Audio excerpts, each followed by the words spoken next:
Makhluk jadi-jadian seperti kamu hanya pantas menikah dengan genderuwo.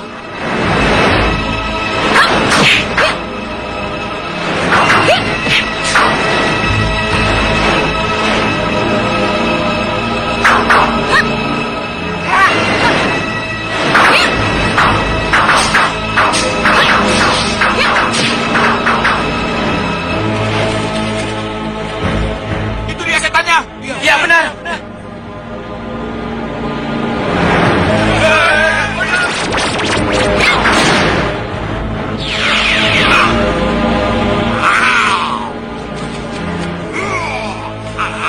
Mundur nih, biar aku yang menghadapi.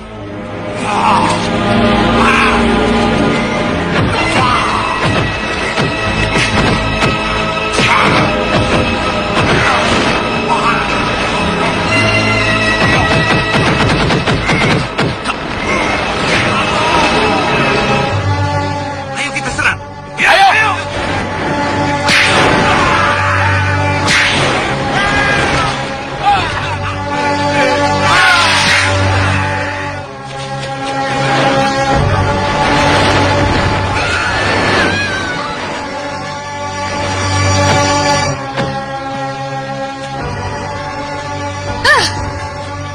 Kurang ajar. Hampir semua orang tahu bahwa aku yang mencuri pusaka keraton Mataram. Iya Waring. Kemanapun kau bergerak dan dimanapun kita berada, kita akan diburu oleh pendekar sakti. Kita selalu diincar bahaya. Berarti kita harus selalu berhati-hati, Guru. Benar. Oleh karena itu persatuan kita bertiga harus selalu kokoh. Dan waspada. Satu sama lain tidak boleh pisah. Laskar dari Makassar sudah datang, dipimpin oleh Karaeng Galesong. Jadi pasukan Trunojoyo makin kuat. Ya, dengan pasukan Trunojoyo sendiri yang dari Madura, pasukan Mataram pasti kewalahan menghadapinya. Apalagi sekarang ditambah dengan pasukan Makassar. Tambah repot. Kalau begitu, kita bergabung saja dengan pasukan yang bakal menang. Dengan demikian, kita bakal mendapat kedudukan. Betul, aku setuju. Untuk apa membela Mataram? Sajanya saja begitu. Pelitan-pelintut, tidak punya pendirian. Bersahabat kok dengan kompet. Ada bagusnya juga pikiran orang-orang itu. Bagus. Bagus bagaimana maksudnya? Kita bergabung dengan pasukan Trunojoyo. Iya.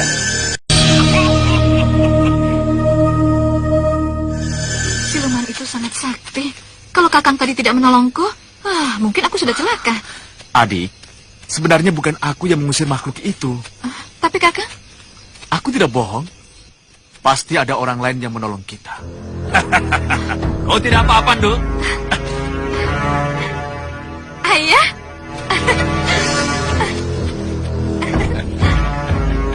Anak nakal. Jangan seperti anak kecil. Sekarang kau sudah punya suami. Ayah,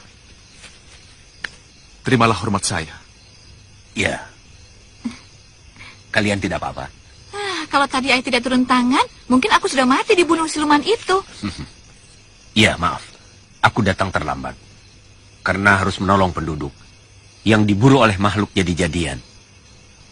Jadi aku tidak sempat turun tangan. Kalau bukan Ayah, siapa?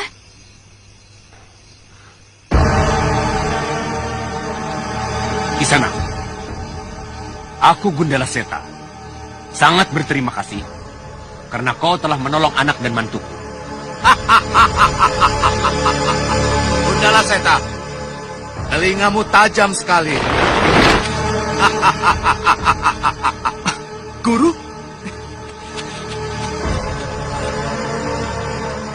Kau tidak apa-apa, Tirta. Alhamdulillah, Guru.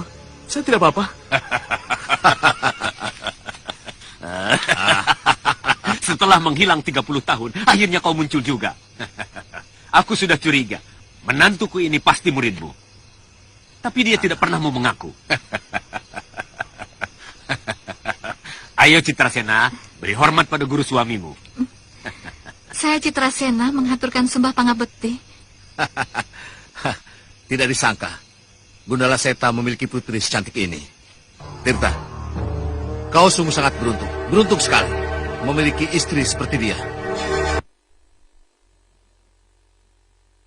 Ada apa ya? Kok Uyut marah-marah? Anak, kau lihat sendiri. Si Gundala Seta berbesan dengan si Raditya. Dengan dilindungi kedua orang itu, tidak mungkin aku bisa menangkap si Tirta. Hah? Setia Kamana.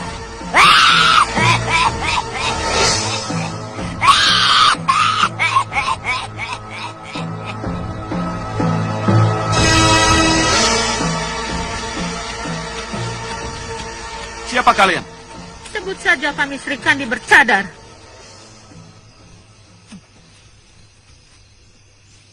Dan aku, harimau dari Andalas. Melihat dari seragam kalian, kalian pasti pasukan dari Mataram. Ya, kami utusan raja yang ditugaskan untuk menangkap para temenggung. Dan adipati yang membalelo terhadap Mataram. Mau apa kalian? Memenggal kepala para utusan sultan yang angkara murka. Tangkap mereka!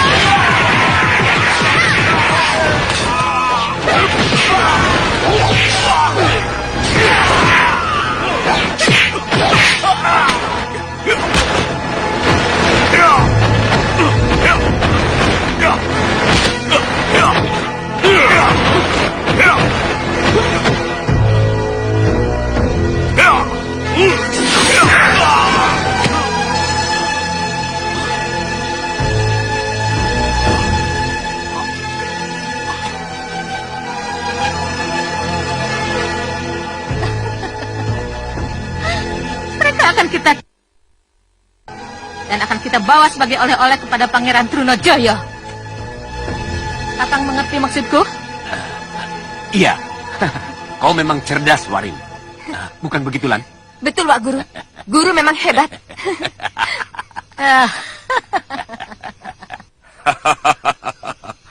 Lampir, dengan kesaktian yang kau miliki sekarang ini, aku rasa kau bisa menggenggam jagat. Sayang hatimu tertutup oleh perasaan dendam, sehingga akal dan pikiranmu tidak berjalan dengan semestinya. Aku datang kemari bukan untuk mendengarkan nasihatmu, tapi aku mau minta tolong padamu. Kau mau menolongku atau tidak? Jangan marah dulu, Lampir. Tentu saja aku akan membantumu. Tapi untuk menghadapi orang-orang penunjul, seperti Kiai Jamas dan sahabat-sahabatnya, atau si Gundala Seta dan lain-lain itu, tidak bisa dihadapi keras lawan keras. Apalagi kalau mereka bersatu padu. Aku rasa Eyang Pukulun di Tia Kalamercu juga tidak akan sanggup mengalahkan mereka. Jadi apa yang harus kita lakukan? Kau lupa waktu itu di Tia Kalamercu pernah mengirimkan anak buahnya untuk membantumu, tapi dengan mudah bisa dikalahkan.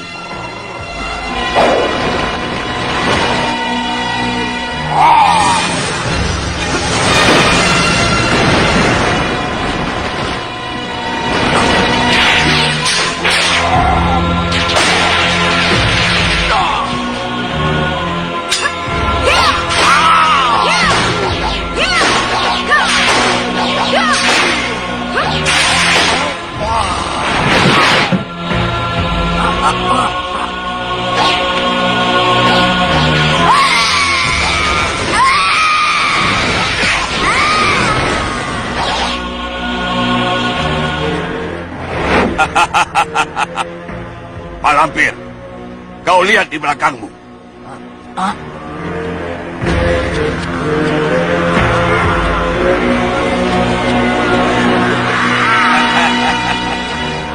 Lampir, mereka itu anak buahku. Hah?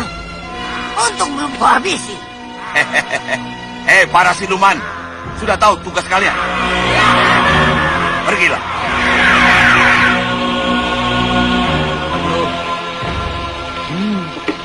Belum matang. Kalau udah matang kan malam-malam begini enak buat isi perut. Benar. Apalagi kalau ada cewek cantik yang menemani. Kan tambah enak.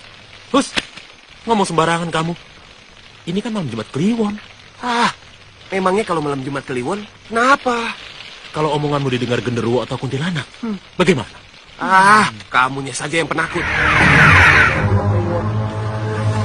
Lihat nih, ini udah matang belum? Hangus. Bukannya pergi. Dasar. Laki-laki buaya. Nggak boleh ngeliat. Hei, jangan gerutu. Bukannya. Masing-masing orang kan punya nasib dan peruntungannya sendiri. Kok cepat sekali? Kenapa harus lama? Kalau urusannya sudah selesai, ya sudahlah. Ya, ada orang tak tolong ya? Sudah, biarkan saja. Kamu. Kita kan petugas keamanan. Kalau ada orang minta tolong, kita harus tolong. Ya sudah, kalau kamu tidak mau pergi, biar aku yang pergi.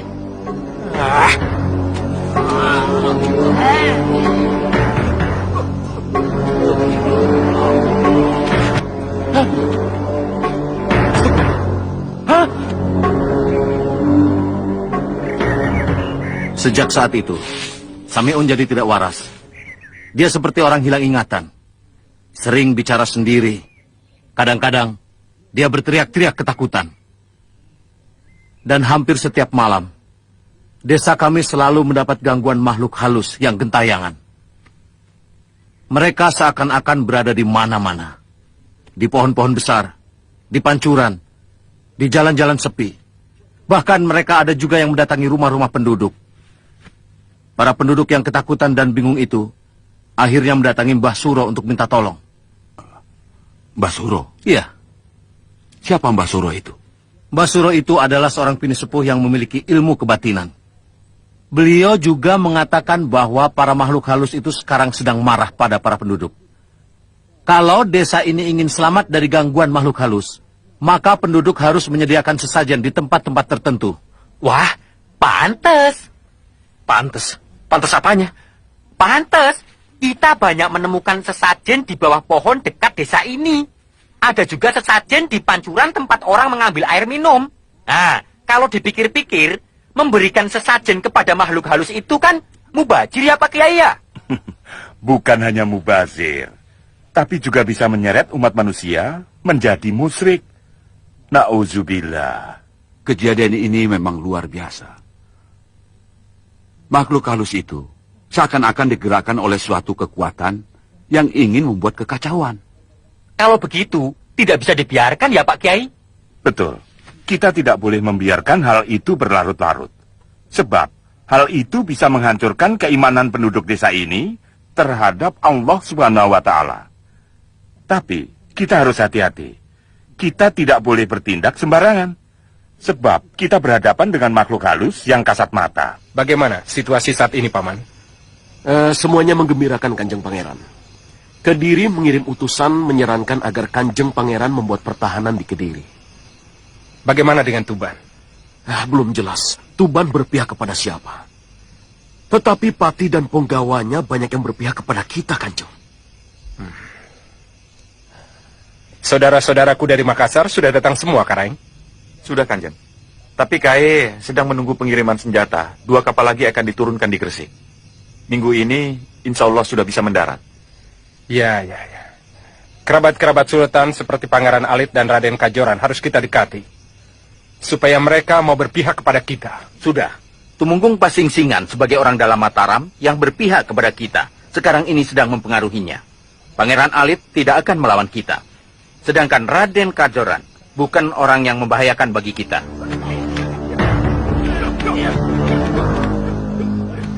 Sepertinya ada yang bertempur, Kanjeng. Mustahil kalau mereka menyerang kita. Mari kita lihat.